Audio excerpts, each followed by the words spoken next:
gases arteriales y seguiremos con hipertensión arterial, pulmonar, hipertensión pulmonar. No sé si se ve la pantalla. Sí, doctor, ya se puede visualizar. Ya, empezaremos entonces.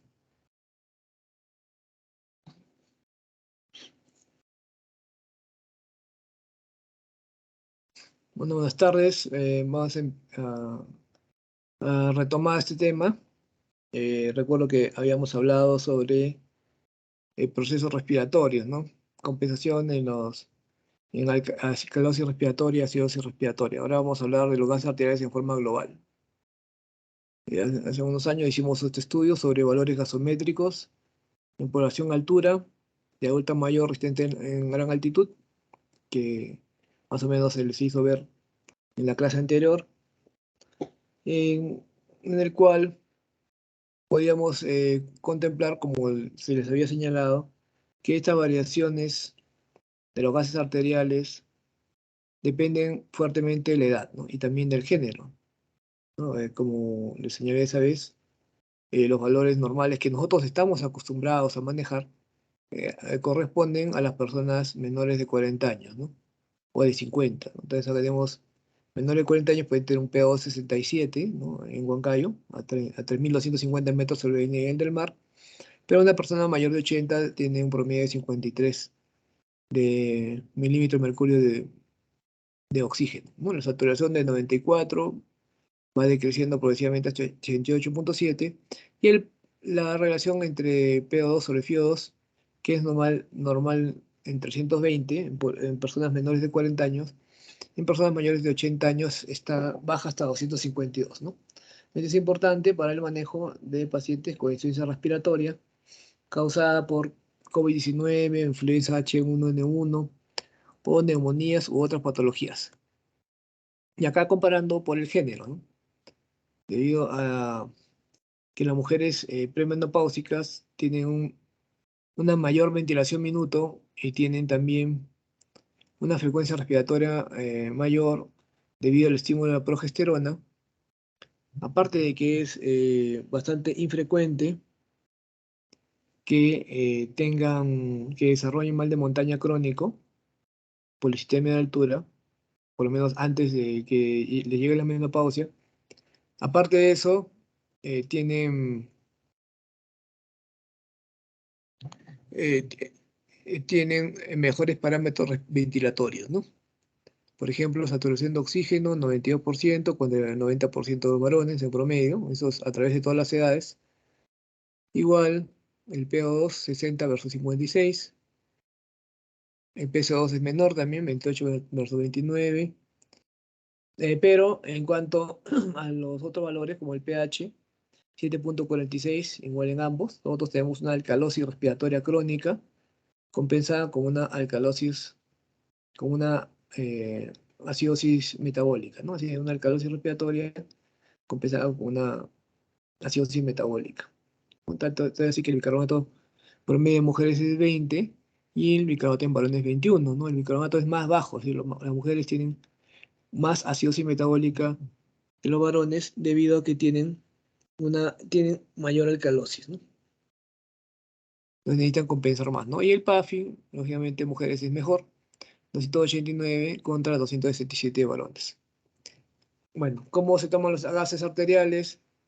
Eh, Generalmente eh, estas diapositivas de los gases arteriales no se presentaban, ¿no? Porque ustedes estaban en práctica y lo podían ver en directo, ¿no? Pero ya que tenemos un buen tiempo en virtualidad, acá podemos ver la toma de muestra de la arteria radial, pero la que se prefiere es la arteria humeral, ¿no?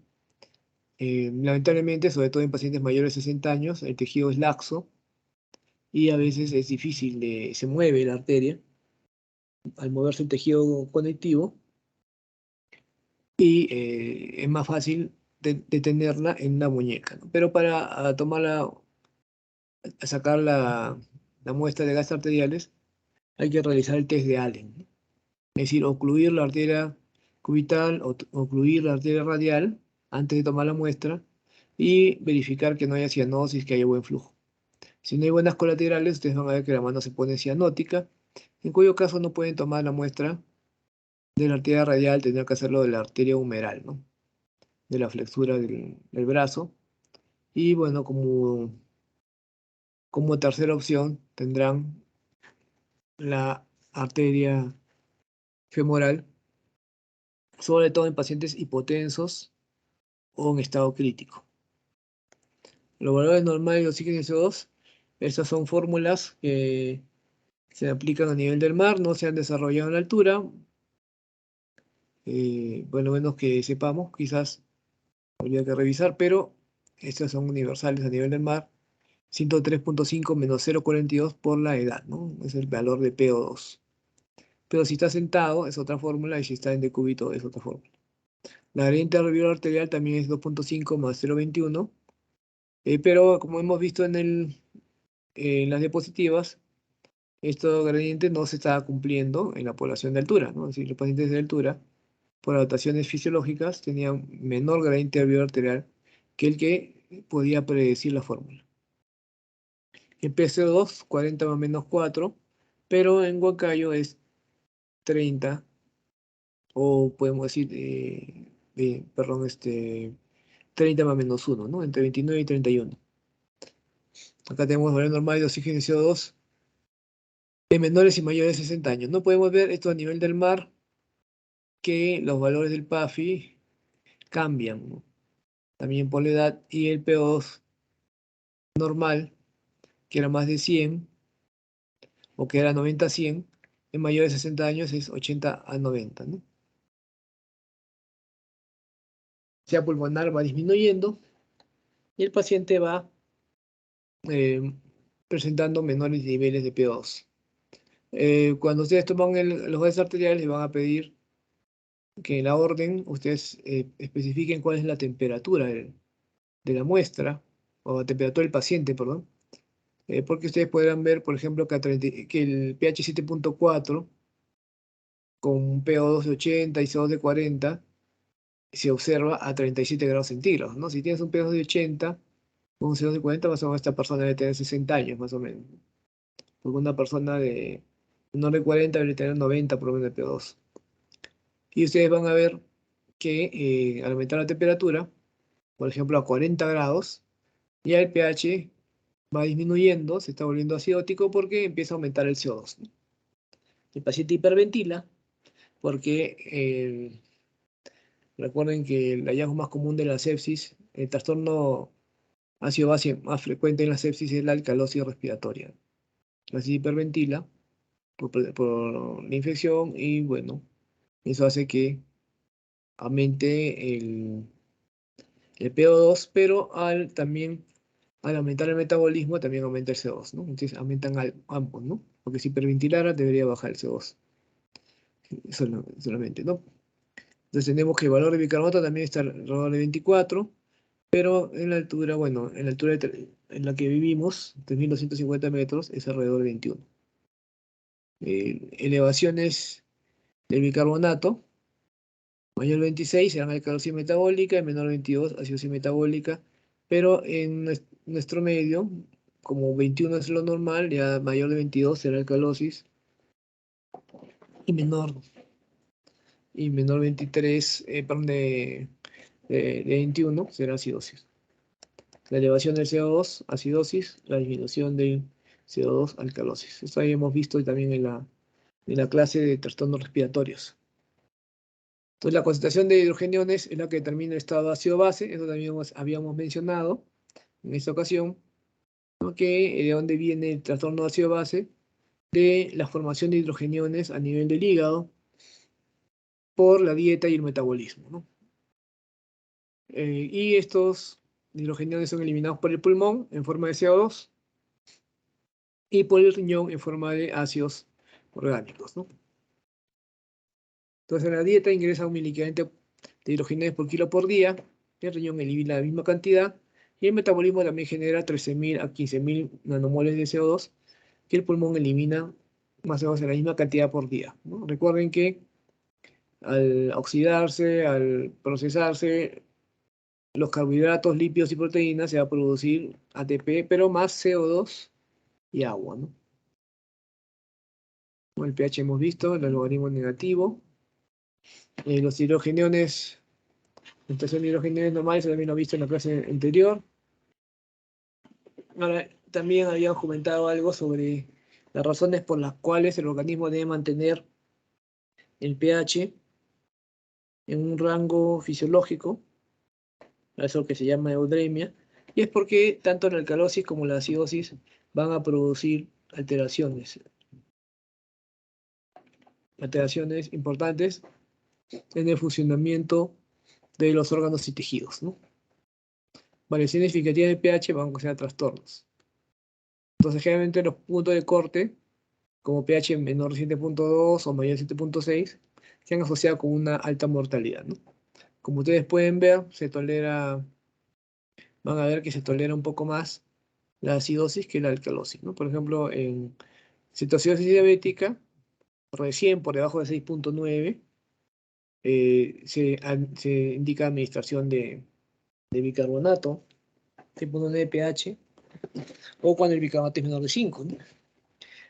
Y eso equivaldría prácticamente a un pH alcalino mayor de 7.9, que nadie llega, porque sería mortal, ¿no?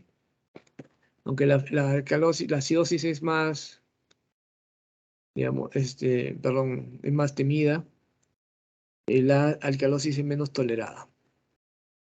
Entonces, la acidosis metabólica produce depresión del sistema nervioso central, y la acidosis respiratoria, al retener CO2, va a producir la narcosis de CO2, deprimiendo el sensorio, ¿no? Bueno, la alcalosis metabólica o alcalosis respiratoria va a producir una hipocalcemia relativa que va a llevar a convulsiones y tetania, ¿no? Eso ya hemos conversado en la clase anterior. Entonces, la acidemia, efectos que también se habían mencionado: disminución del tono vascular, disminución de la contractilidad miocárdica, depresión del sistema nervioso central, la curva de disociación de hemoglobina se desvía a la derecha, aumenta la calcemia, ¿no? Y lo opuesto es la alcalemia, ¿no? Disminuye la calcemia, pero también hay mayor irritabilidad miocárdica, arritmias refractarias, disminución del calcio iónico, descenso del flujo sanguíneo cerebral y favorecimiento del vasoespasmo coronario. ¿Cómo se autorregula? Por medio de los receptores respiratorios, por ejemplo, si estamos hiperventilando o hipoventilando. Hay quimiorreceptores que van a sensar el incremento del CO2 en caso de aumento de hidrogeniones, nos va a llevar a hiperventilar, y en el caso de una alcalosis respiratoria vamos a sensar la disminución del CO2. Nos va a llevar a disminuir la frecuencia y profundidad de la respiración, por su acción sobre los músculos respiratorios, diafragma y intercostales. Acá vemos la eliminación de amonio por la orina. Podemos ver, digamos, la proveniencia del amonio, del ciclo de Krebs, a partir de la glutamina, y también la combinación del sodio con el ácido nitroso para formar amonio y ser eliminado por la orina, incluso también como cloruro de amonio, ¿no? Arrastrando hidrogeniones, ¿no? Acá tenemos los temas de regulación, donde el bicarbonato debe estar en equilibrio con el ácido carbónico. Ahora, estos sistemas de eliminar el CO2 y eliminar el bicarbonato son lentos, ¿no? Por eso tenemos sistemas buffers, sustancias químicas que amortiguan los cambios en la concentración de protones. Estos buffers son el buffer bicarbonato con ácido carbónico, el buffer fosfato, el buffer amoníaco que le hemos mencionado. Entonces tenemos dióxido de carbono y bicarbonato. Si tenemos elevación de hidrogeniones o acidemia, el ácido carbónico acepta los protones en exceso, forma bicarbonato. Y el bicarbonato se puede desdoblar en CO2 y agua por la anhidrasa carbónica y se elimina con la ventilación. Pero hay un detalle, ¿no? En los plexos coroideos,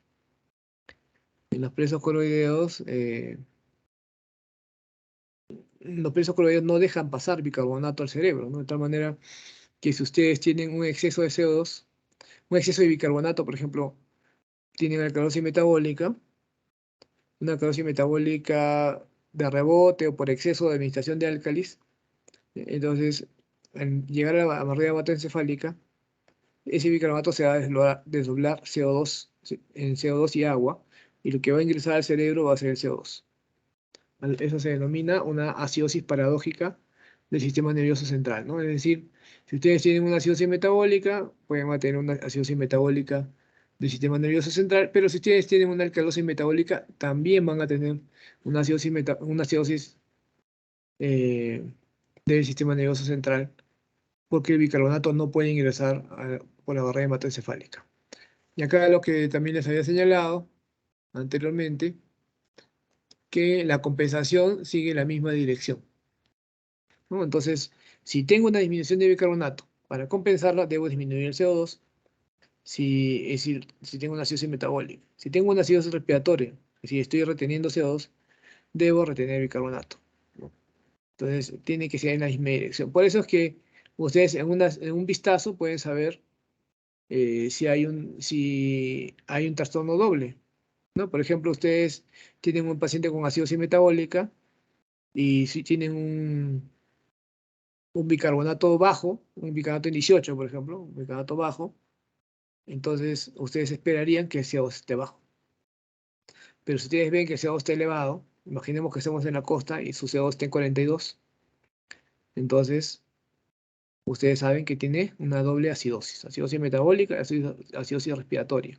Siempre que haya un trastorno, digamos, ya sea respiratorio o metabólico, tiene que ser seguido por la compensación de su opuesto. Ahora, en el caso, el ejemplo que le he dado, imagínense paciente con bicarbonato de 18, ha bajado el bicarbonato, tiene acidosis metabólica, entonces ustedes esperan que el CO2 baje. Si el CO2 sigue igual, tiene un CO2 de 40, por ejemplo, nada pasó, significa que ese CO2 está muy alto, porque ese CO2 debería estar bajo. Si baja el bicarbonato, debería bajar el CO2. Entonces, si el CO2 se mantiene igual, el paciente tiene acidosis respiratoria también, ¿no? Doble acidosis. Pero ¿hasta cuánto debe bajar el CO2 para una acidosis metabólica, ¿no? Y lo mismo, en una alcalosis metabólica en la cual el bicarbonato está aumentado, ¿hasta cuánto debe aumentar el CO2? Eso vamos a verlo, ¿no? Porque ya las fórmulas de compensación respiratoria se las di en la clase anterior. Pero de las metabólicas no hemos conversado. Entonces, tenemos las alteraciones respiratorias, ¿no? Un aumento de CO2 va a llevar a es lo que llamamos acidosis respiratoria y una disminución de CO2 a alcalosis respiratoria. Luego tenemos el bicarbonato, ¿no? Entonces tenemos bicarbonato disminuido, acidosis. Bicarbonato aumentado, alcalosis. Ahora, si tenemos bicarbonato disminuido, ¿qué ha pasado? Podemos tener dos tipos de acidosis metabólica, con anión gap alto o con anión gap normal, ¿no? Entonces, si nosotros tenemos anión gap alto, significa que estamos reteniendo aniones, cargas negativas, de alguna forma. Puede ser una intoxicación, que estamos recibiendo ese anión exógenamente, o puede ser que no lo podemos eliminar, ¿no? Porque el riñón, el hígado, algún órgano está fallando, ¿no? Por ejemplo, la uremia, como se ve en el cuadro, función renal. Entonces, en la uremia hay acidosis por anión alto, porque al no funcionar el riñón, retenemos aniones. ¿Qué aniones retenemos? Sulfatos inorgánicos, fosfatos inorgánicos, el amonio que habíamos mencionado. No se pueden eliminar por la vía renal porque el riñón no está filtrando adecuadamente. Se retiene, acidosis metabólica o anión gap alto. Otra forma de acidosis metabólica, otra causa de acidosis metabólica o anión gap alto son los cuerpos cetónicos. Bueno, por ejemplo, tenemos producción tisular. Tenemos un paciente con cetoacidosis diabética o con ayuno prolongado que no puede utilizar adecuadamente los carbohidratos como fuente de energía, ¿no? Eso se ve más claramente en cetoacidosis diabética. Entonces, aumenta la producción de cuerpos cetónicos. Hay lipólisis y se liberan cuerpos cetónicos que van a servir de combustible para el cerebro. Estos cuerpos cetónicos serán el anión GAP, ¿no? O el paciente está intoxicado. Polietilenglicol, metanol, etanol, estos, aspirina, todos estos medicamentos tienen cargas aniónicas, cargas negativas, y van a aumentar el anión GAP. Aparte de eso, la más común que es la acidosis láctica, ¿no? Tenemos hipoxia, acumulamos ácido láctico. Tenemos hipotensión, acumulamos ácido láctico, entonces la acidosis láctica es otro anión GAP que va a producir acidosis metabólica con anión GAP alto. El anión GAP normal es de 8 a 12. Vamos a ver la fórmula en un rato. Entonces, si el anión GAP está 13, 14 o más, bueno, entonces tenemos anión GAP alto. Eh, pero también no solamente la acidosis va a ser por anión GAP alto, sino puede ser anión GAP normal por pérdida de bicarbonato. ¿Cómo perdemos bicarbonato? Con la diarrea o con vómitos, ¿no? Por ejemplo, si nosotros tenemos ácido clorhídrico en el estómago, al vomitar perdemos ácido clorhídrico, ¿no? Perdemos hidrogeniones y, por eso hacemos acidosis metabólica con anión GAP normal. Bueno, en cuanto a la alquilosis, tenemos que ver por dónde estamos perdiendo el bicarbonato. Si lo perdemos por vía renal o lo perdemos por vía urinaria, ¿no? Diuréticos, entonces hace que perdamos sodio por los túbulos que va a arrastrar hidrogeniones, ¿no? Entonces vamos a tener pérdida de hidrogeniones por la orina. Ingesta de alcalinos también. Y no, en los vómitos, al perder cloro. Entonces, los vómitos nos puede producir alcalosis al perder cloro, pero al perder hidrogeniones también, ¿no? De tal manera, ¿no? Entonces, si perdemos hidrogeniones, va a dar alcalosis. Pero si el contenido del vómito es intestinal, no vamos a perder tanto, no vamos a perder ácido clorhídrico, sino álcalis, ¿no? Entonces, el vómito clásico gástrico va a producir alcalosis metabólica y el vómito por obstrucción intestinal va a producir acidosis metabólica. Bueno, luego tenemos el hiperaldosteronismo, en el cual, al haber exceso de aldosterona, la aldosterona hace que disminuya el potasio y que aumente el sodio, ¿no? Va a producir aumento de la reabsorción de sodio, retención de sodio y alcalosis metabólica, ¿no? El hiperaldosteronismo tiene una triada, ¿no? Que es hipertensión, hipocalemia y alcalosis metabólica. Entonces, el mecanismo compensatorios renales, si tenemos acidosis, al final va a ser, aparte del sistema tampón, deshacerse de los hidrogeniones, aumentando la secreción de hidrogeniones, lo cual va a llevar a la reducción de bicarbonato. Y el mecanismo compensatorio de la alcalosis va a ser aumentar la secreción de hidrogeniones, perdón, disminuir la secreción de hidrogeniones, retener los hidrogeniones para que no haya tanta alcalosis, y disminuir la absorción de bicarbonato, se elimina bicarbonato por la orina. Bien, acá lo que ya habíamos mencionado, los pasos para analizar el AGA, ¿no? Lo primero que tenemos que determinar es si el paciente tiene alcalemia o acidemia. El pH normal es 7.4. Un pH mayor a 7.4 será alcalemia. Acá hemos puesto como ejemplo 7.44. Y un pH menor a 7.4 será acidemia. Entonces determinamos, es un AGA, ¿no? Por ejemplo, 7.24 será acidemia, 7.48 será alcalemia. Y luego, segundo paso, determinamos si el problema es respiratorio o metabólico. ¿Cómo sabemos eso? Según el movimiento del CO2 o bicarbonato, ¿no? Por ejemplo, si tenemos un pH de 7.5, si fuera respiratorio, tendría que, si esto sería alcalemia, tendría que haber disminuido el CO2 por debajo de su valor normal. Y para que sea metabólico, debería haber aumentado el bicarbonato. Aquel cambio de bicarbonato o CO2 que coincida con la dirección en la cual se mueve el pH, ese será el patrón nos indicará si hay acidosis o alcalosis respiratoria, respiratorio metabólica. ¿no? Entonces, tenemos que tenemos un paciente con pH 7.56, alcalemia, y tenemos un bicarbonato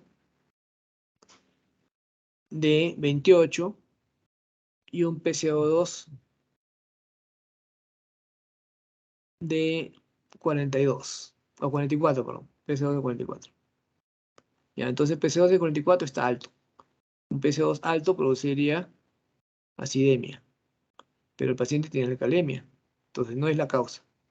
Luego vamos al bicarbonato, el bicarbonato está en 28, está alto. Un bicarbonato alto produce alcalemia y el paciente tiene 7.56 de pH, 7.46 pH, entonces coincide. Es una alcalosis metabólica. Vamos a ver el ejemplo, ¿no? Esto ya lo hemos visto. Valores normales de CO2 y bicarbonato. La tensión arterial de oxígeno también hemos visto en los cuadros anteriores. La utilización de la hemoglobina, el anion gap, como se había mencionado, hay que calcularlo restándole al sodio la suma del cloro más el bicarbonato, ¿no? Sodio menos cloro más bicarbonato. El valor normal es de 8 a 12. Si el anion gap está bajo, indica que hay hipoaluminemia, también puede haber hiperglobulinemia, como en el mieloma, por ejemplo. Entonces hay que tener en cuenta también cuando el anion gap disminuye.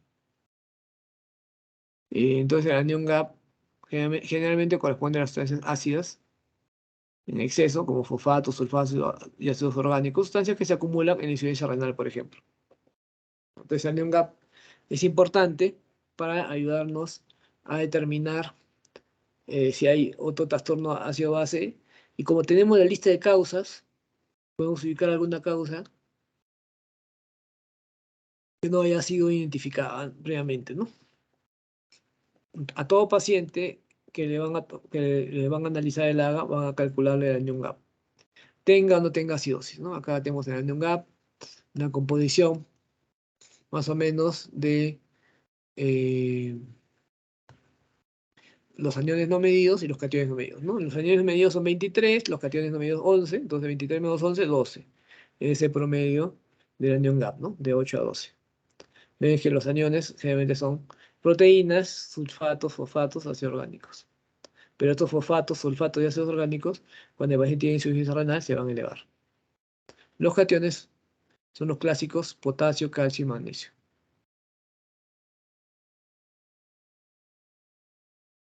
Bueno, entonces tenemos acá el anion gap normal al lado izquierdo.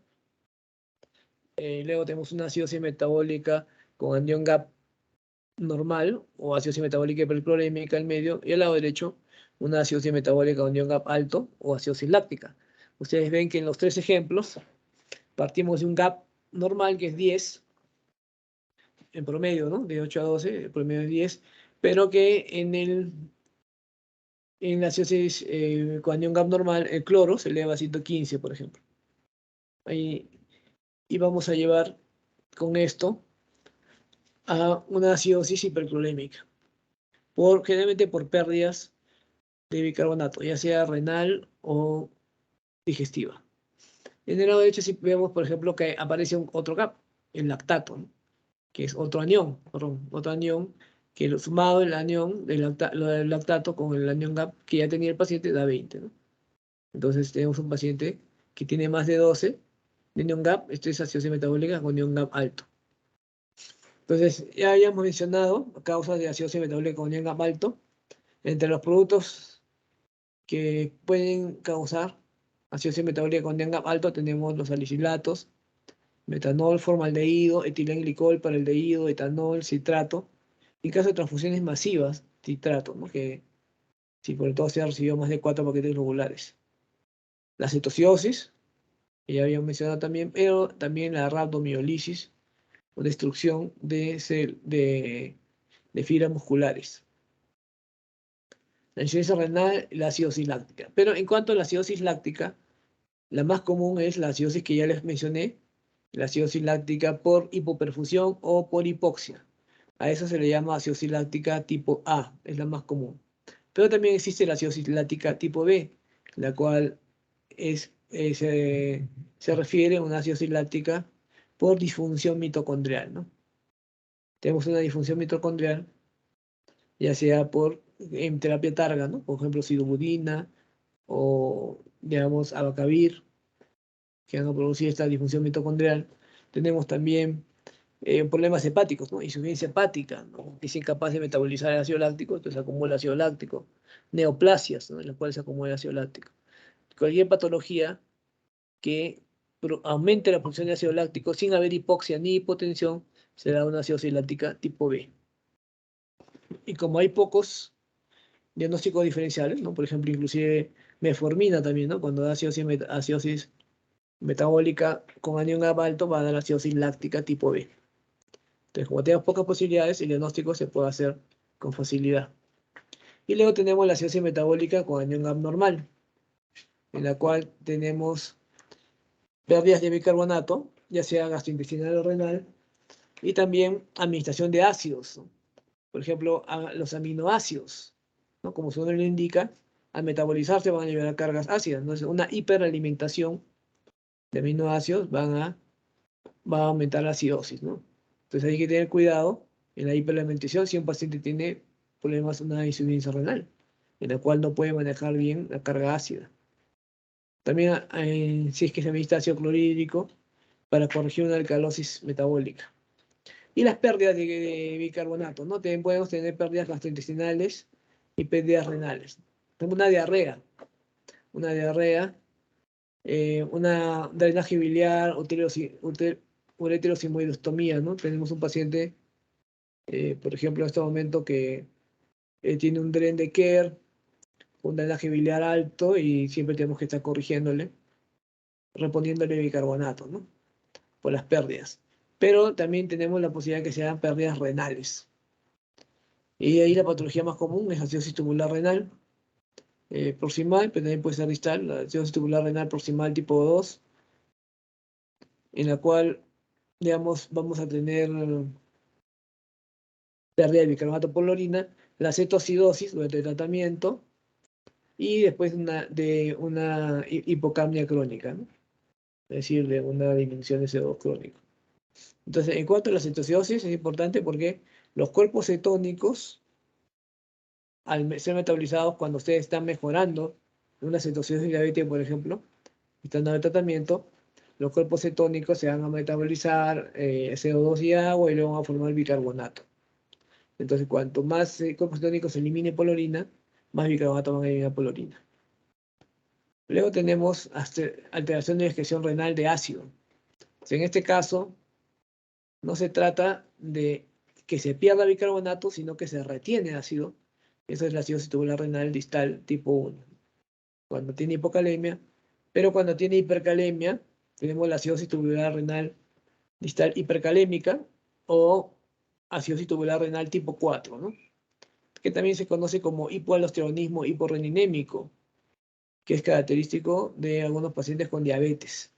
El hipoaldosteronismo, ¿no? Bajo aldosterona va a llevar a aumento del potasio, disminución del sodio y acidosis metabólica, o disminución de la perfusión renal, ¿no? Entonces, hay que saber si el paciente tiene acidosis metabólica con anión alto o anión GAP normal para ver las causas. Y muchas veces pueden tener los dos trastornos, ¿no? Acá nuevamente para resaltar que la compensación sigue la misma dirección, ¿no? Si disminuye mi bicarbonato causándome acidosis metabólica, tengo que disminuir mi CO2 para compensar.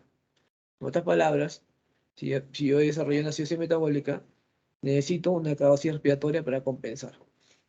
Y acá ya acabando, porque ya hemos visto ya esto, digamos, en la clase anterior, tenemos un ejemplo, ¿no? Intervención del AGA. Entonces, paciente con PCO2 igual a 20, bicarbonato 12, pH 7.32. ¿Qué es lo primero que tenemos que hacer? Determinar si tiene acidemia o alcalemia. pH 7.32, está menor de 7.4, está bajo, entonces pH bajo, acidemia. Luego, ¿cuál es? ¿Respiratoria o metabólica? Entonces, podemos ver que el paciente, si tiene acidemia, su CO2 tendría que estar alto, pero no está alto. O si, desde el punto de vista metabólico, para la acidemia su bicarbonato debe estar bajo. Y sí está bajo, ¿no? Entonces el problema es una acidosis metabólica. acidosis metabólica. ¿Está compensada o descompensada? Si el pH no es 7.4 o 7.41 o 7.39, está descompensada. Eso es acidosis metabólica descompensada. Ahora acá, con un CO2 de 20 le he puesto alcalosis respiratoria, pero para eso necesitaríamos la fórmula. Vamos a ver la fórmula de la acidosis metabólica.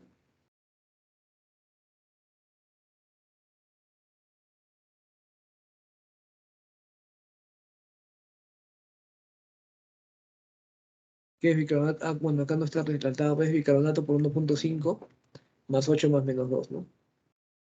Acá está. Entonces, esa es la fórmula. Si ustedes encontraron que el paciente tenía acidosis metabólica, es decir, su bicarbonato está bajo, el CO2 debe bajar. Pero ¿cuál debe ser su CO2? ¿Hasta cuánto debe bajar? El CO2 esperado debe ser igual al bicarbonato por 1.5 más 8 más menos 2. Bicarbonato por 1.5 más 8 más menos 2. Entonces nosotros regresamos al ejemplo. Entonces acá, ese CO2 de 20, ¿qué representa? Tenemos que el CO2 esperado es igual a bicarbonato por 1.5 más 8 más menos 2. El bicarbonato es 12. 12 por 1.5 es 18. Más 8, 26 más menos 2. 26 más menos 2 sería entre 24 y 28. El bicarbonato tendría que estar entre 24 y 28. Pero está en 20. Está muy bajo. Un bicarbonato bajo indica alcalosis respiratoria.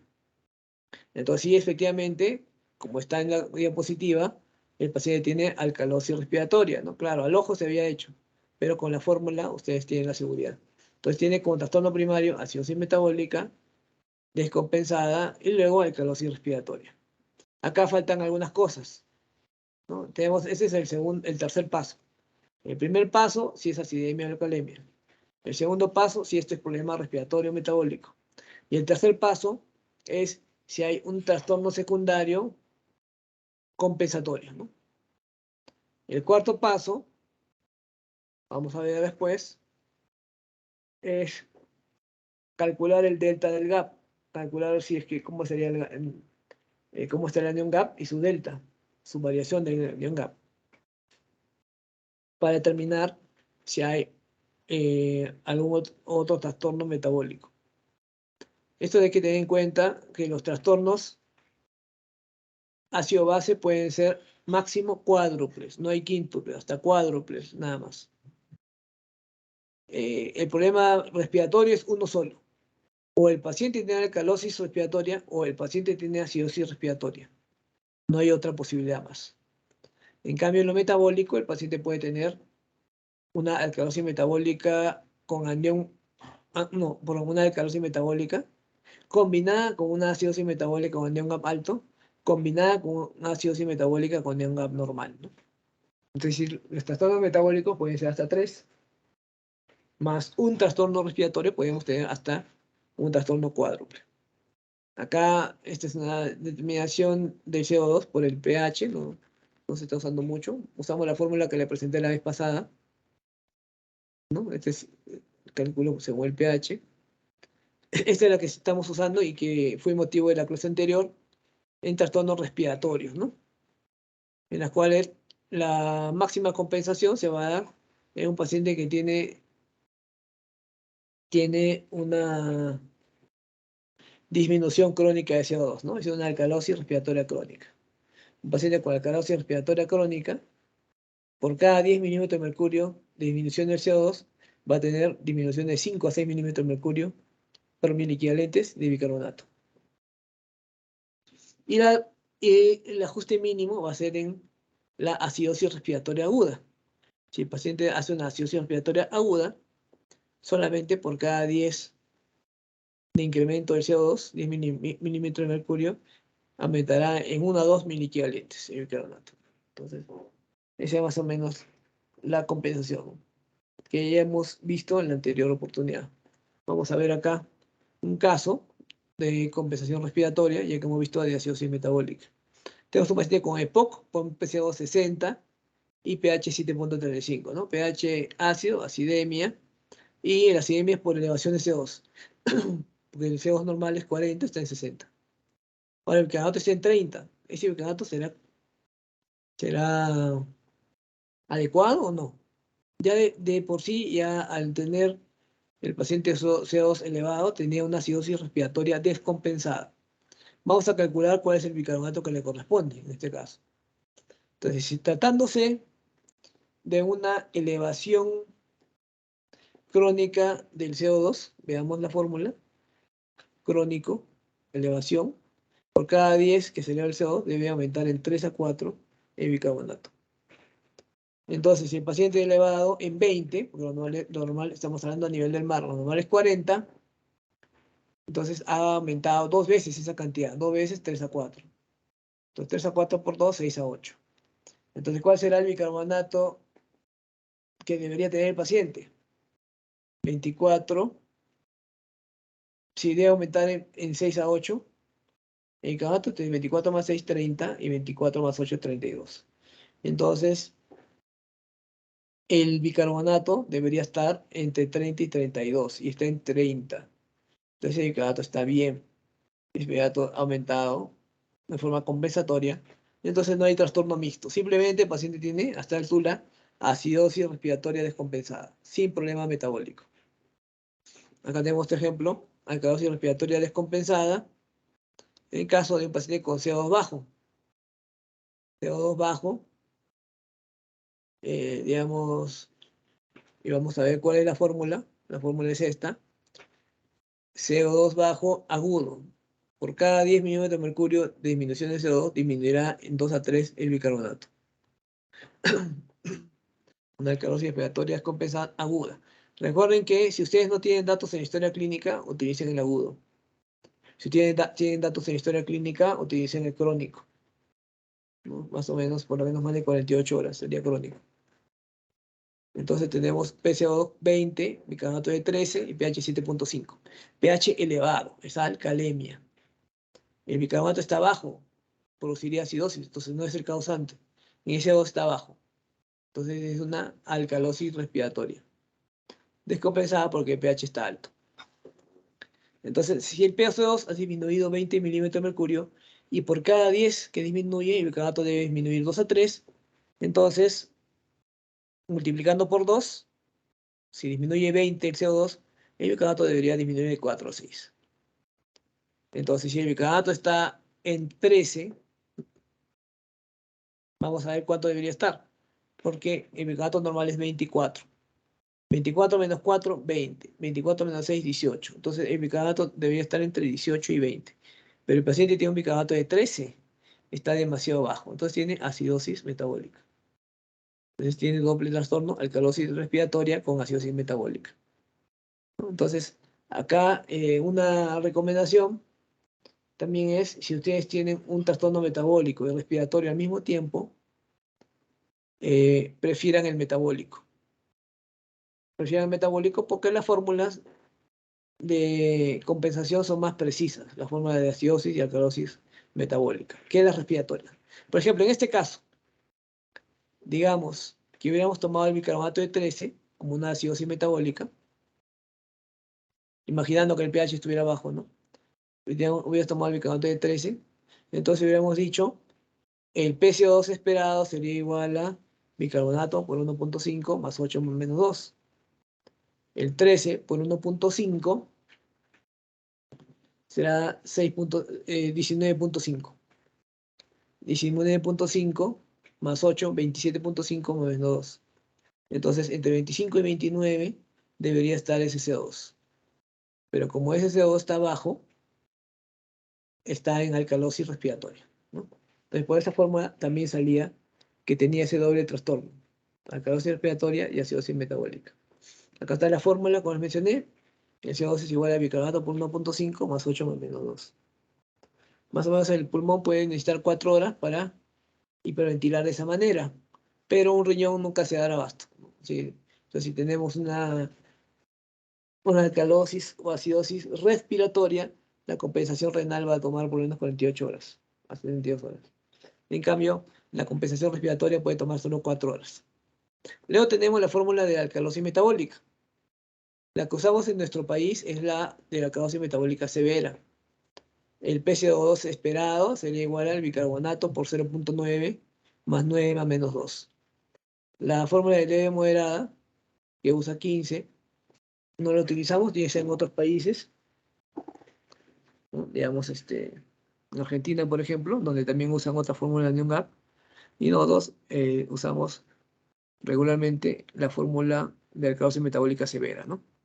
Entonces, si tuviéramos una alcalosis metabólica, por ejemplo, tuviéramos 30 de bicarbonato elevado, ¿cuánto de CO2 le correspondería?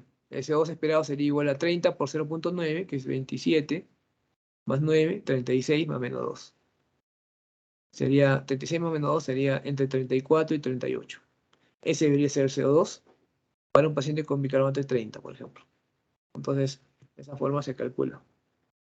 De acá tenemos otro caso, ya acabando ya, creo que es el último, penúltimo. No, acá hay un ejercicio. Un paciente con CO2 70, bicarbonato de 10, pH 7.21. En este caso tiene ambos. Si ustedes ven, CO2 está alto, acidosis respiratoria, bicarbonato está bajo, acidosis metabólica. Entonces, ya, de arranque, ustedes saben de inicio que tiene doble acidosis. Pero, como ya les mencioné, parten de la acidosis metabólica, que es su fórmula más confiable. Entonces, el CO2 esperado sería igual a 10 por 1.5 más 8 más menos 2. Sería igual a 15 más 8 más menos 2, será 23 más menos 2. Eso debería ser el CO2. 23 más menos 2 significa que el CO2 debería estar entre 21 y 25. Pero el CO2 está en 70, está alto. Entonces tiene acidosis, la temible acidosis mixta. La acidosis mixta es la más temible porque es la más mortal, ¿no? Acidosis respiratoria y acidosis metabólica juntas es la combinación mortal, ¿no? Generalmente todas las personas que fallecen, casi todos, tienen esa combinación, ¿no? Acidosis metabólica, generalmente porque ya hay hipoperfusión, aumento del lactato, y acidosis respiratoria porque el paciente está dejando de respirar y aumenta el CO2. Entonces, este paciente tiene acidosis mixta, respiratoria y metabólica, descompensada. Acá tenemos un ejercicio que vamos a obviar porque vamos a presentarles, vamos a hacerle en la cuarta y quinta etapa. Bueno, esperemos que puedan más o menos asimilarlo. Por lo menos en práctica, bueno, ya acabó la práctica, pero para hacer el estudio, para hacer el análisis completo de gases arteriales, tienen ustedes que calcular el anion gap y poder calcular el delta del gap, ¿no? Entonces acá podemos ver este ejercicio ABC, vamos a ver si le ponemos otro, pH 7.5,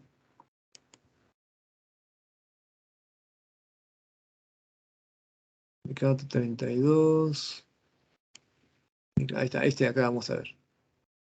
Imaginen que tienen este AGA, pH 7.2, bicarbonato 14, CO2 38, sodio 140, cloro 120, lactato 4. Primer paso, acidemia o alcalemia. pH está bajo, esa acidemia. Segundo paso, ¿esto es respiratorio o es metabólico? El bicarbonato está bajo, corresponde a acidosis metabólica. El CO2 está bajo, esto equivale a alcalosis respiratoria. Entonces, no es el CO2, es el bicarbonato. Entonces, este paciente tiene una acidosis metabólica. Entonces, el primer paso tiene acidemia, segundo paso tiene acidosis metabólica. Ahora, la fórmula de la acidosis metabólica sería el CO2 esperado sería igual al bicarbonato por 1.5 más 8 más menos 2. Bicarbonato por 1.5, 14 por 1.5 será 21. Más 8, 29. 29 más menos 2. 29 más menos 2 es 27 a 31. 27 a 31 debe estar el CO2. Pero resulta que este CO2 está en 38, está muy alto. Entonces ahí ya tenemos una acidosis mixta, una acidosis metabólica con una acidosis respiratoria. Hasta ahí hemos hecho todo, ¿cierto? Ese es el tercer paso. Cuarto paso, calculen el anión GAP. Sodio menos cloro más bicarbonato. Cloro tiene 140, perdón, 120 más bicarbonato 14 será 134, sodio 140 menos 134, 6, ¿no? Inclusive este anión GAP está bajo. Entonces, suponemos que esa acidosis metabólica será con anión GAP normal. Pero acá hay un detalle, tiene lactato de 4, ¿no? Y si el lactato está mayor de 2, este paciente tiene acidosis láctica. Tiene acidosis láctica. Y la acidosis láctica es una acidosis metabólica con anión GAP alto. Entonces este paciente tiene un trastorno triple. Como ustedes calcularon, su anión GAP es 6. Entonces tiene acidosis metabólica con anión GAP normal o hiperclorémica. Y tienen acidosis metabólica con anión GAP alto porque tiene acidosis láctica. ¿Y cómo verifican? Si ustedes sospechan que tiene acidosis metabólica con anión GAP normal o hiperclorémica, ven el cloro está alto, 120. Entonces, tiene los tres trastornos. Entonces, el paciente tiene una triple acidosis. Acidosis respiratoria, acidosis metabólica con anión GAP alto y acidosis metabólica con anión GAP normal. Acá vamos a ver. Vamos a buscar a alguien. Este de acá, por ejemplo, parecido, pero no igual. pH 7.3, acidemia. ¿Quién es el responsable? Metabólica nuevamente, porque el bicarbonato ha disminuido, pero el CO2 también. Si CO2 disminuye, es alcalosis. Si el bicarbonato disminuye, es acidosis. Entonces, acidosis metabólica. En el segundo paso. Tercer paso, compensación. La fórmula. El CO2 esperado es igual a bicarbonato por 1.5 más 8 más menos 2. Tenemos 12 de bicarbonato por 1.5 será 18, más 8, 26 más menos 2. 26 más menos 2 está entre 24 y 28. ¿No? Si el CO2 estaba entre 24 y 28, no había problema respiratorio. Pero está en 32, está alto. Igual que el otro caso, ya tiene acidosis mixta, acidosis metabólica con acidosis respiratoria. Porque ese CO2 está muy alto, máximo debería estar en 28. Y bueno, como cuarto paso, calculamos el anión GAP. Sodio 146 menos cloro más bicarbonato. Cloro más bicarbonato, 120 más 12, 132. Sodio menos 146 menos 132 me da 14. 14. Tiene acidosis metabólica con anión GAP alto. Entonces ahí vemos que el lactato está alto. Entonces, una acidosis láctica corresponde con una acidosis metabólica con anión GAP alto. Entonces, excelente. Todo encaja. Este paciente tiene una acidosis metabólica con anión GAP alto y aparte tiene una acidosis respiratoria, ¿no? Entonces, paso número 1, acidemia. Paso número 2, esa es una acidosis metabólica. Paso número 3, hemos encontrado que tiene acidosis respiratoria, compensatoria.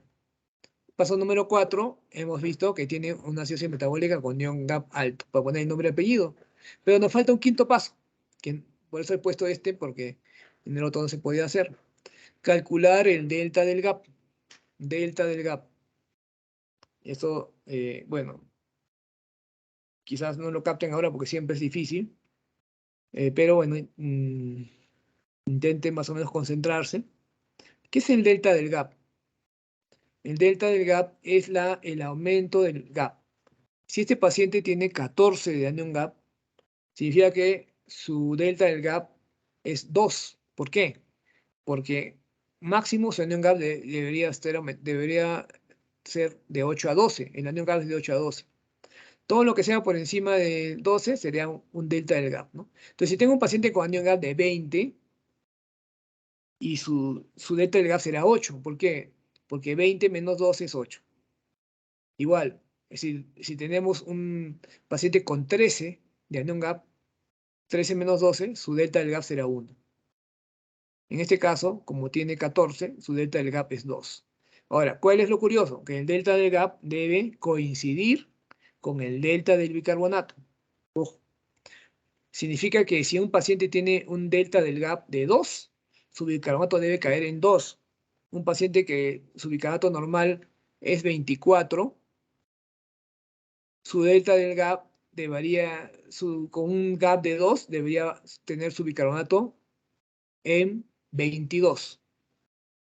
Si el paciente, su bicarbonato normal es 24 y el exceso de GAP o delta del GAP es 2, debería bajar su bicarbonato a 22. Pero este paciente tiene 12, ha bajado demasiado. ¿Y de dónde han bajado esos otros 10? ¿Por qué? Porque tiene otra acidosis. Y así nosotros, al ver que el delta de GAP es pequeño y la caída de bicarbonato es grande, el bicarbonato ha caído en 12, para un delta de GAP que debió haber caído en 2, tenemos otra acidosis, una acidosis metabólica con anión GAP normal. Entonces, el paciente es el que estaba oculta a la vista.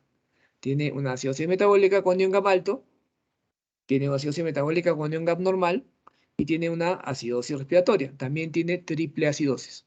Si queremos saber si tiene acidosis metabólica con anión hiperclorémica o con anión GAP normal, verdaderamente el cloro está alto. Sí, sí encaja. Entonces, con el delta de GAP podemos detectar si hay una acidosis metabólica con anión GAP normal que está oculta, pero también podríamos detectar si hubiera una alcalosis metabólica oculta, ¿no? Eso también podríamos detectar.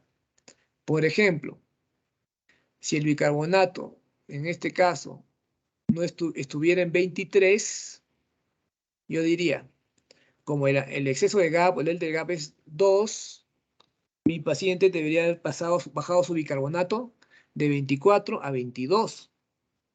Pero si el bicarbonato estuviera en 23, estuviera más alto de lo que yo hubiera predecido, entonces algo lo está subiendo. Y si algo está subiendo el bicarbonato, es una alcalosis metabólica. De tal manera que si este paciente tuviera su bicarbonato en 23, claro, la fórmula se complicaría de todas maneras, pero si tuviera el bicarbonato en 23, el paciente tendría su acidosis metabólica con IgG alto, que ya hemos verificado, su acidosis respiratoria por la fórmula, y como tercer trastorno tendría alcalosis metabólica. Pero como tiene su bicarbonato en 12, su tercer trastorno no es alcalosis metabólica, sino acidosis metabólica con anión GAP normal. Para que este paciente tuviera solamente una acidosis metabólica con anión GAP alto más acidosis respiratoria, su bicarbonato tendría que estar en 22. Entonces, que no está, ¿no? Entonces, acá tenemos un trastorno triple. Muy bien, entonces ya hemos terminado lo que es, eh, la clase de AGA y vamos a hacer lo de hipertensión pulmonar, algo breve, es una clase importante, y de ahí ya podemos hacer las preguntas. Vamos a ver. Hipertensión pulmonar. Este tema lo vamos a tratar no tan profundo porque ya lo deben haber hecho en cardio. No, perdón, lo van a hacer en cardio también, perdón. Entonces tenemos la historia de la hipertensión pulmonar, viene de los tiempos de Eisenmenger, ¿no? El complejo de Eisenmenger con hipertensión pulmonar y hipertrofia del ventículo derecho, ¿no? Que fue descrito en el año 1900.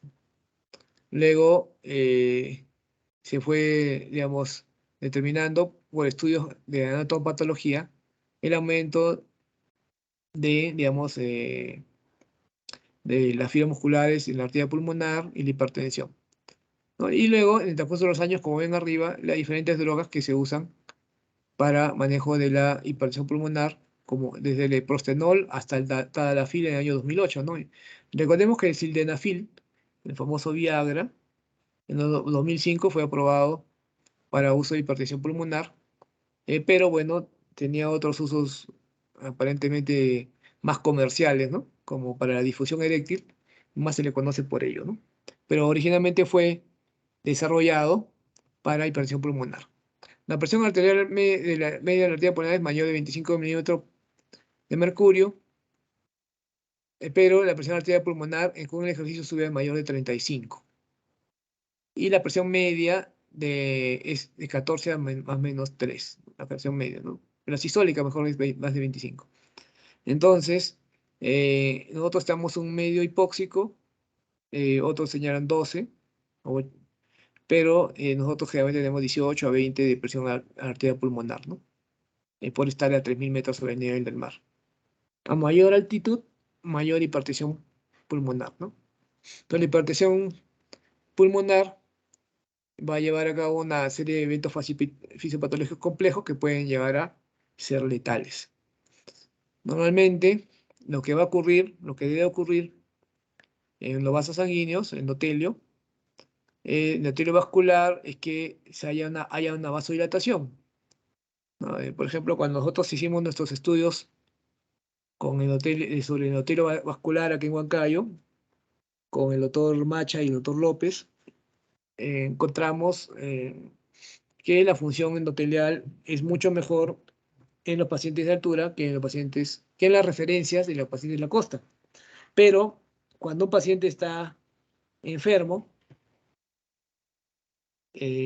bueno, digamos que tiene alguna enfermedad que afecta el endotelio, como obesidad, diabetes o enfermedad renal crónica, la disfunción endotelial en la altura por la hipoxia es mayor, ¿no? Lo cual apoya la teoría de que en un endotelio sano, la hipoxia produce vasodilatación y en un endotelio enfermo, la hipoxia no produce vasodilatación e incluso hasta podría producir vasoconstricción. Entonces, lo normal es que ante el estímulo, por ejemplo, hipóxico o disminución de flujo isquémico, la óxido nítrico sintetasa va a hacer que la arginina se transforme en citrulina, eso libera óxido nítrico, se activa la guanilato ciclasa y eso va a producir vasodilatación.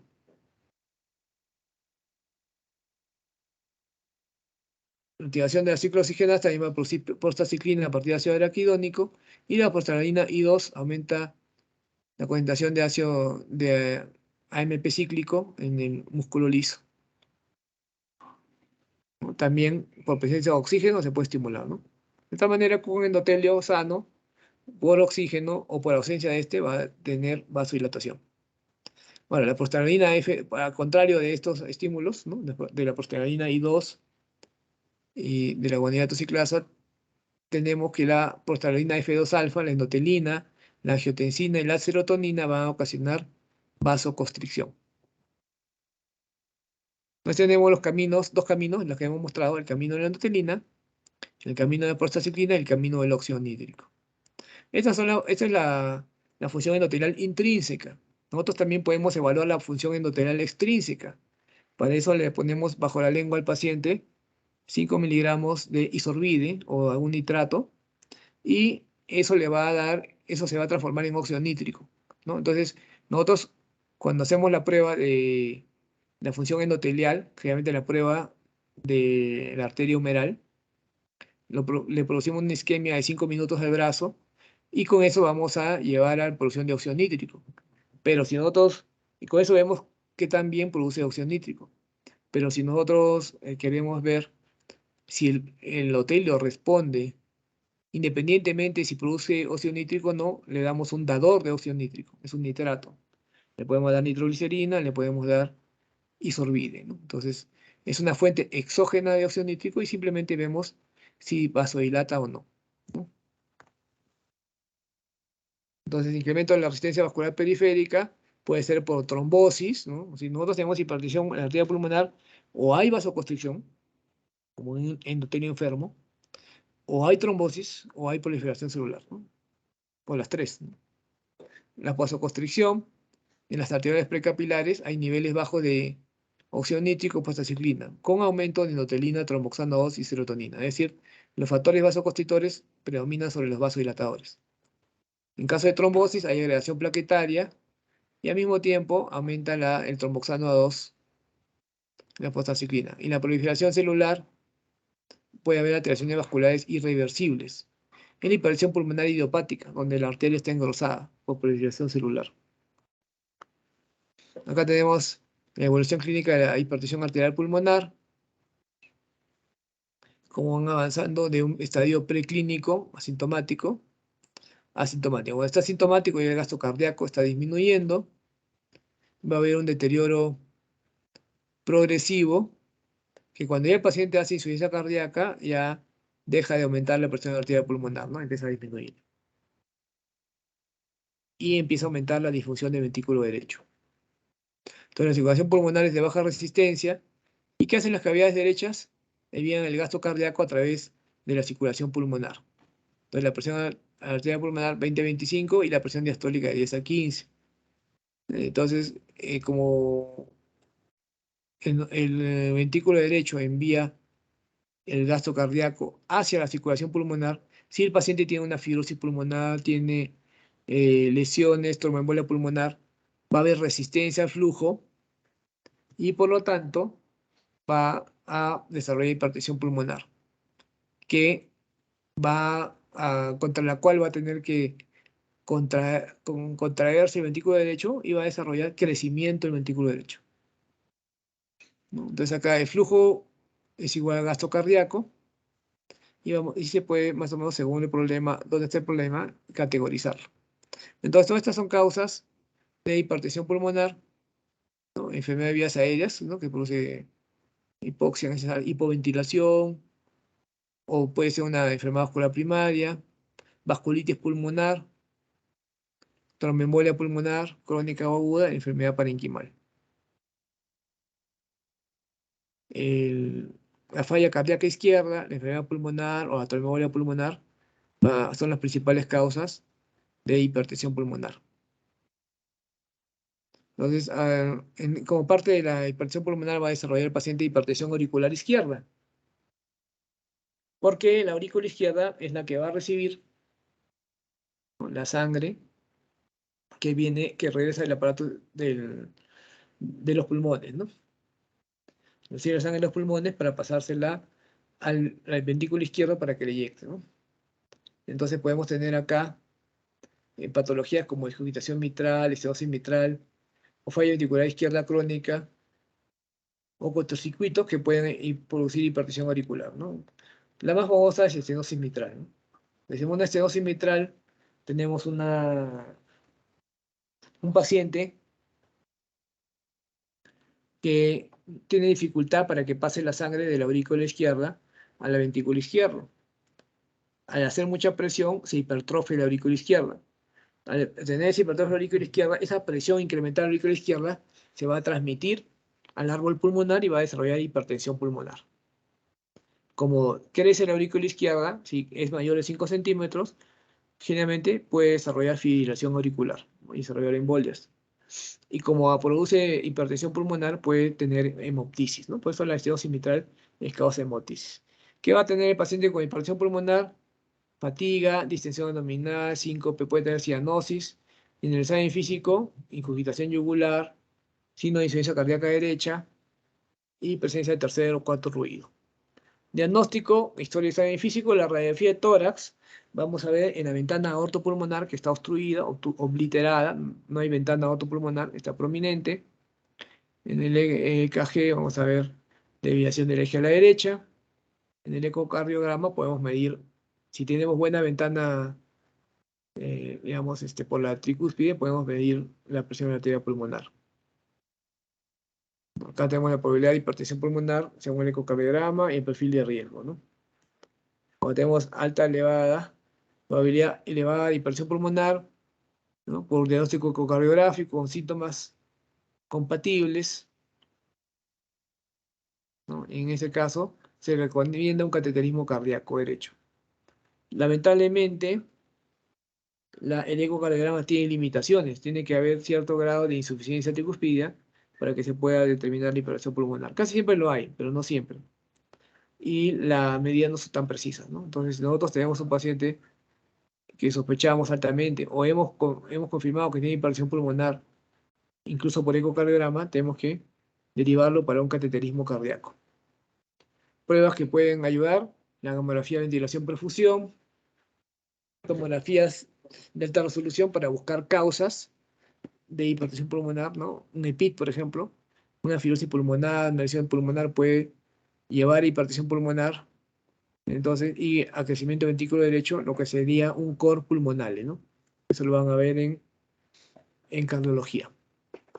un corazón pulmonar, ¿no? Hipertensión pulmonar con crecimiento de cavidades derechas. Cateterismo cardíaco, eh, digamos, de todas maneras es un procedimiento invasivo, tiene una morbilidad de 1.1% y la mortalidad, afortunadamente, en los últimos años ha disminuido a 0.05%. Vamos a medir la presión arterial, en la arteria pulmonar, tanto sistólica como diastólica, la presión de enclavamiento, también las presiones en el ventrículo derecho.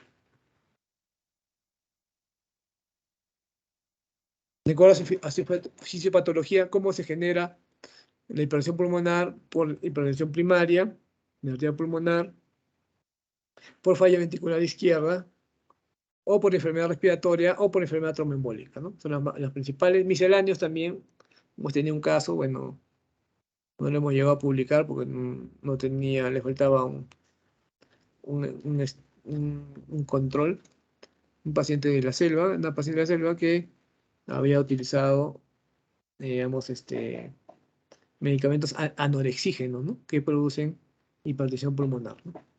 Desarrollo de hipertensión pulmonar. Pensábamos que en esos casos revertiría, ¿no? Pero no revirtió. Acá está la clasificación de hipertensión arterial pulmonar, como tenemos hereditaria, en primer lugar, luego inducida por drogas o toxinas, ¿no? Como anorexígenos, por ejemplo. Luego, no se olvidarse, enfermedad de tejido conectivo. Importante, casi todas las enfermedades de tejido conectivo producen hipertensión pulmonar. Empezando por la esclerodermia, que es la que más clásicamente produce hipertensión pulmonar, pero también el lupus eritematoso, la artritis reumatoide, dermatomiositis, polimiositis. HIV, ojo, el HIV produce hipertensión pulmonar. En caso de hipertensión portal hemos tenido unos media docena de pacientes con hipertensión portopulmonar, portal y pulmonar. Enfermedad cardíaca congénita, bueno, se lo ven en pediatría, las cardiopatías congénitas cianóticas, esquistosomiasis, donde los huevos del schistosoma hematobium, pero eso se ve en Egipto, norte de África, pueden obstruir las arterias pulmonares. Anemia hemolítica crónica también puede ser otra causa, ¿no? Entonces, una persona joven con hipertensión pulmonar, vemos si ha ingerido anorexígenos, si tiene enfermedad reumática, sobre todo si es mujer, y si tiene HIV, y luego hay que hacer un estudio de hígado y vías biliares, porque puede tener hipertensión portal, ¿no? Y deshidrogenasa láctica, aptoglobina, para ver si tiene anemia hemolítica. También podemos tener enfermedad veno-occlusiva pulmonar o hemangiomatosis pulmonar. Enfermedad veno-occlusiva pulmonar, que no es tan frecuente también, más frecuente es la trombosis, la tromboembolia pulmonar crónica. E hipertensión pulmonar por insuficiencia cardíaca izquierda, ¿no? Ya sea con disfunción de válvula sistólica o diastólica. Generalmente la insuficiencia cardíaca izquierda puede llevar a insuficiencia biventricular, insuficiencia cardíaca derecha. Entonces tenemos pero aparte de eso tenemos otro mecanismo en el cual, como les había señalado, el ventrículo derecho eyecta sangre hacia hacia el árbol capilar pulmonar y regresa la sangre por la aurícula izquierda. Pero si el paciente tiene hipertrofia de la aurícula izquierda y el ventrículo izquierdo por insuficiencia cardíaca izquierda, esa presión elevada del lado izquierdo del corazón va a hacer que se va a transmitir al lado derecho, ¿no? Es decir, eh, va a influir en el incremento de las cavidades derechas, ¿no? Entonces una insuficiencia cardíaca izquierda puede llevar a la derecha. Enfermedades pulmonares, eso es cor pulmonale. Cuando ustedes vean su capítulo de insuficiencia cardíaca, recuerden que el cor pulmonale se diagnostica con 4 criterios. 1, que el paciente tenga insuficiencia cardíaca. 2, que tenga hipertensión pulmonar. 3, que todo esto haya sido causado por una enfermedad pulmonar crónica, que puede causar hipoxia. Y cuarto, que el paciente tenga evidencia de que ha crecido las cavidades derechas, ¿no? Hipertrofia auricular o hipertrofia ventrículo derecho. Entonces, en estas causas, EPOC, enfermedad pulmonar obstructiva crónica, y enfermedad pulmonar intersticial como fibrosis pulmonar, apnea del sueño, exposición a grandes alturas. Esta es la causa más común de hipertensión pulmonar que vemos, ¿no? Secundaria a una enfermedad pulmonar o a hipoxia, ¿no? porque la hipoxia produce hipertensión pulmonar, como ya habíamos mencionado. Luego tenemos hipertensión pulmonar tromboembólica crónica. ¿Por qué la hipoxia produce hipertensión pulmonar? Porque al aumentar la presión en la arteria pulmonar, aumenta el flujo hacia los ápices. Por eso todos los que vivimos en la altura tenemos cierta hipertensión pulmonar. Al haber hipoxia, la presión de la arteria pulmonar aumenta y esa presión incrementada permite que haya mayor flujo a los ápices. Los ápices son zonas que generalmente no se suelen utilizar mucho para la respiración. Entonces, la hipertensión pulmonar tiene un efecto en ese momento de mejorar el área de intercambio gaseoso, ¿no? Entonces es importante. Tenemos la hipertensión pulmonar tromboembólica crónica, ¿no? Por tromboembolias múltiples que no se limpiaron, y algunos mecanismos como enfermedad mieloproliferativa, esplenetomía, no están bien aclarados, trastornos hematológicos, hiperviscosidad sanguínea, sarcoidosis, enfermedades de depósito, trastornos tiroideos, falla renal crónica en diálisis, que también pueden producir hipertensión pulmonar.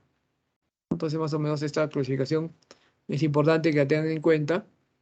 Y la clase funcional es la misma que insuficiencia cardíaca, no voy a ahondar en eso, ¿no? Es decir, insuficiencia cardíaca van a ver, ¿no? Clase 1, sin disnea, solo al esfuerzo, clase 4, disnea, reposo, etc. Manejo. Si la hipoxia va a producir hipertensión pulmonar, el oxígeno suplementario la va a corregir. Entonces, saturación mayor del 90% es lo que se necesita. Y esto es algo que ustedes tienen que tomar en cuenta siempre. Tenemos muchos pacientes en la altura, en Huancayo, que no quieren o no creen necesitar oxígeno. Incluso hay pacientes que a veces se tienen que obligar a recorrer con oxígeno porque los pacientes no sienten hipoxia, no tienen necesidad. ¿No? ¿Por qué?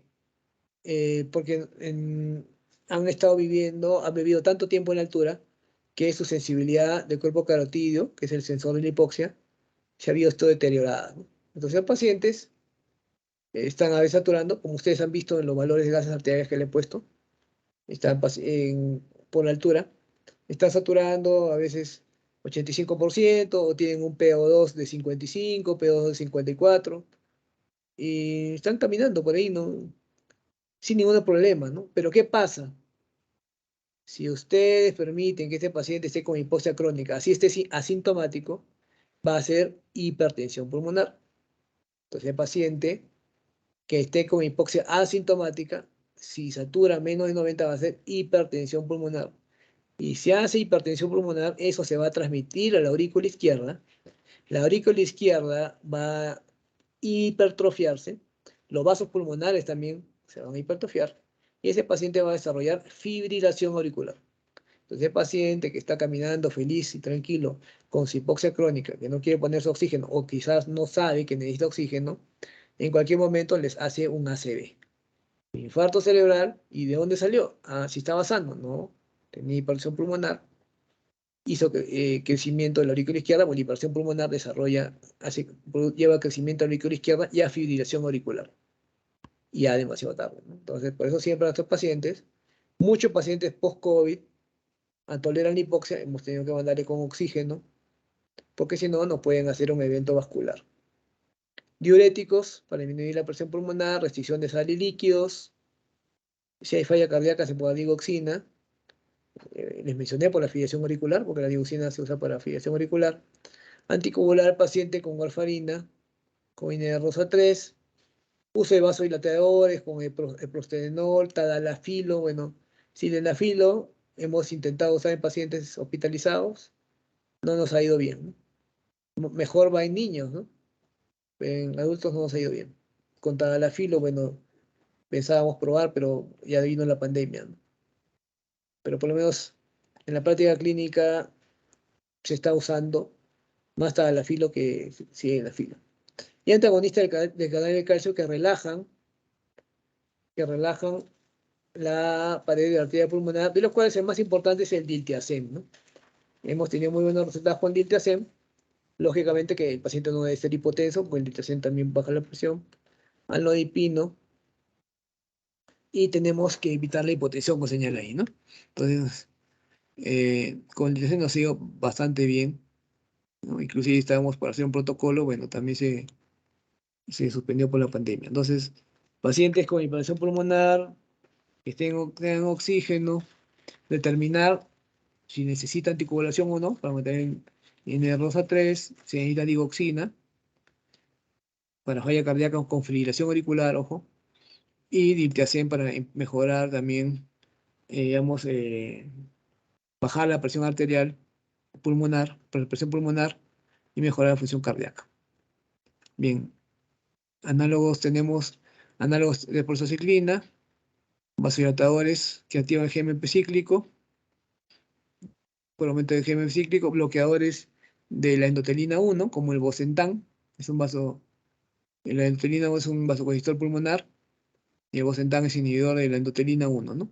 Y lo que le mencioné, sildenafilo o tadalafilo, como inhibidor de la fosfodiesterasa. También en caso de que ustedes, por ejemplo, tengan un paciente con shock cardiogénico, se lo hagan en cardiología, con hipertensión pulmonar se puede usar amrinone y mirrinone, que al elevar AMP cíclico van a tener vasodilatación pulmonar, aparte de su efecto inotrópico positivo. Es una ventaja, ¿no?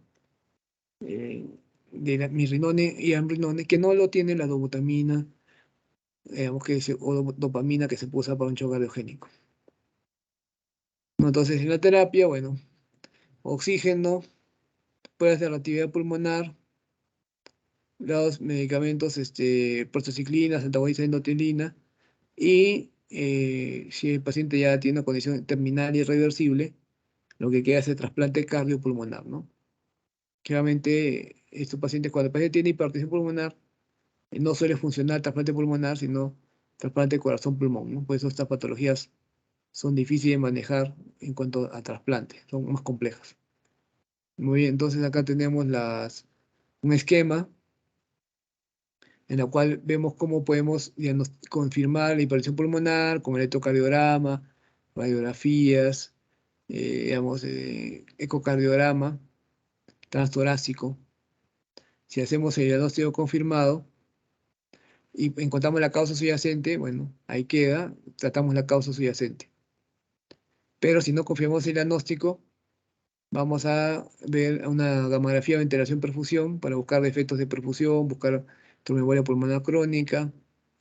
Se puede hacer una tomografía para ver si hay alteración del parénquima, tomografía pulmonar, como una fibrosis pulmonar, algo ocasionando, que esté ocasionando, digamos, la hipertensión pulmonar. Y luego, ya confirmada la hipertensión pulmonar, hacemos pruebas específicas para ver la causa, ¿no? Historia clínica, vemos farmacocitoxinas, también vamos a ver si tiene patología de hipertensión portal, prueba de HIV, fundamental, factor reumatoide, anticuerpos nucleares para ver que no tenga una enfermedad de tejido conectivo. Bueno, en los países donde hay esquistosomiasis se puede hacer la búsqueda de deshidrogenasa láctica y aptolobina para ver si tiene hipertensión, pero si tiene hemólisis crónica, ¿no? Todo esto para encontrar la causa de la hipertensión pulmonar, ¿no? Si el paciente hace crisis de hipertensión pulmonar con hipoxia severa, se puede dar vasodilatadores con el prostenol y se puede necesitar soporte inotrópico, aparte del oxígeno que ya habíamos mencionado. Entonces, ya comprendemos un poco mejor la fitopatología de hipertensión pulmonar y se puede utilizar modificadores de la enfermedad y aplicar oxígeno para poder tratar de revertir esta patología o de controlarla. Muy bien, eso sería todo. No sé si hay alguna pregunta, ya estamos cumplidos con estos temas que estaban pendientes.